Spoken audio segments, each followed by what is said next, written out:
खाने के बाद लोग कहते हैं पानी नहीं पीना चाहिए, ये नहीं करना चाहिए, तो वो मैंने राजीव दीक्षित जी को फॉलो किया था।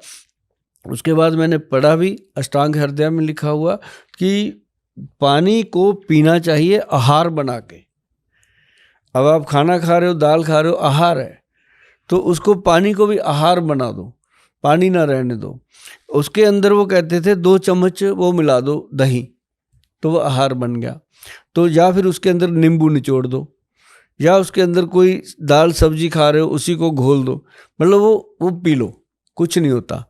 लेकिन उसको पीना सिप कर करके। एक मेरी ये बड़ी आदत है जी, जब मेरा खाना ख़त्म होता है तो मैं तुरंत दही मिला के पानी पी लेता हूँ। जितने मेरे जानकार हैं या रिलेटिव हैं या घर में भी पता है कि जब इन्होंने पानी पी लिया फिर रोटी नहीं लेंगे, चाहे कुछ भी कहते रहो। तो ये एक बड़ी चीज़ होती है सर, खाने के बाद जो पानी है उसको आहार बना के पीना। ये चीज़ें मैंने अपने पे हंडाई हुई हैं, तब मैं इसको पूरी शिद्दत से बोल देता हूँ। तो मतलब अगर आप पानी में मान लीजिए जैसे आप कह रहे हैं कि दही मिला के पी लिया, तो आप तुरंत पानी पी सकते हैं? मैं तुरंत पीता हूँ और पीना चाहिए, क्योंकि पेट को वो उसी समय अग्नि को पकड़ता है ना, अंदर जाके जो अग्नि जल रही है उसको वो पानी पीने, वो शहद हनी वाला पानी जब आप पीते हो, या सॉरी दही डाल के पानी पीते हो, तो वो एक अच्छी तक्कड़ बन जाता है, जिसको तक्कड़ बोलते हैं, जिसको हम छाछ टाइप बोल देते हैं, वो चीज़ हो जाती है। तो स्किन से रिलेटेड जो चीज़ें हैं उनको आजकल चूंकि इतना पोल्यूशन है, सब कुछ है, स्किन को बेटर रखने के लिए क्या कर सकते हैं? स्किन का सबसे बड़ा जो जड़ है जिसको वो लीवर से रिलेटेड है। लीवर ठीक रहेगा तो स्किन का रोग कंट्रोल में रहेगा।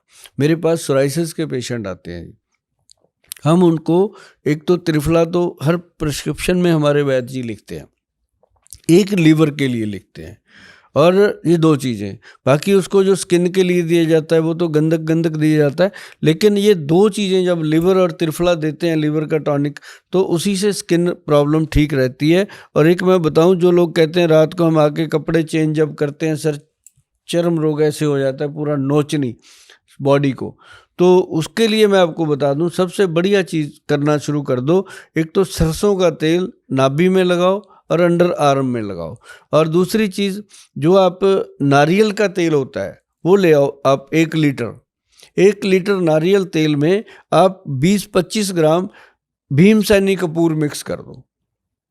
कपूर आता है जी, एक भीमसेनी आता है, एक कपूर आता। भीमसेनी जो होता है मिश्री जैसा होता है, मोटा मोटा। भीमसेनी कपूर सुन के लग रहा है कोई एक्टर है। भीमसेनी कपूर, तो उसको कूट पीस के उसमें डाल के मिला दो, और वो तेल आप मलना शुरू करो बॉडी पे। जो सूखी खुजली है, ड्राई मतलब एलर्जी है, वो खत्म हो जाती है। मतलब स्किन के लिए सबसे बेटर ये पोषण करता है। एक मैं देख रहा हूँ कुछ लोगों ने लिखा था, सुप्रिया जी ने लिखा कि आप दोनों का बहुत बहुत धन्यवाद इतनी अच्छी जानकारी देने के लिए, लेकिन महिलाओं के माहवारी, पीसीओडी, पीसीओएस के बारे में भी कुछ जानकारी दिलवाइए। आजकल बहुत बड़ी समस्या बनी हुई है और लोगों ने भी ये सब पूछा है, तो महिलाएं क्या कर सकती है पीसीओडी वगैरह के लिए? ये ना बहुत सारी लेडीज़ को ऐसी प्रॉब्लम होती है। और मैं एक बात बताऊं, जिन बहनों को मतलब कि माहवारी सही टाइम पे नहीं आती, अगर आती भी है 1 दिन आई, 2 दिन आई, ख़त्म हो गई, या कईयों को 4-4 महीने नहीं आती, तो उनको और बहुत सारी परेशानियां शुरू होती हैं फिर। तो उनके लिए सबसे बेहतर चीज़ है, आप नोट कर लीजिए, गाजर का बीज। मैंने बहुत लोगों को बताया, बहुत सारी बहनें खुश हैं इस बात को लेके। गाजर का बीज और गाजर का जूस, जो गाजर का बीज है उसको अच्छे से पका के उसका काढ़ा बनाइए, जैसे 1-2 चम्मच गाजर का बीज और पानी 1 गिलास, जब आधा रह जाए उसको पीजिए।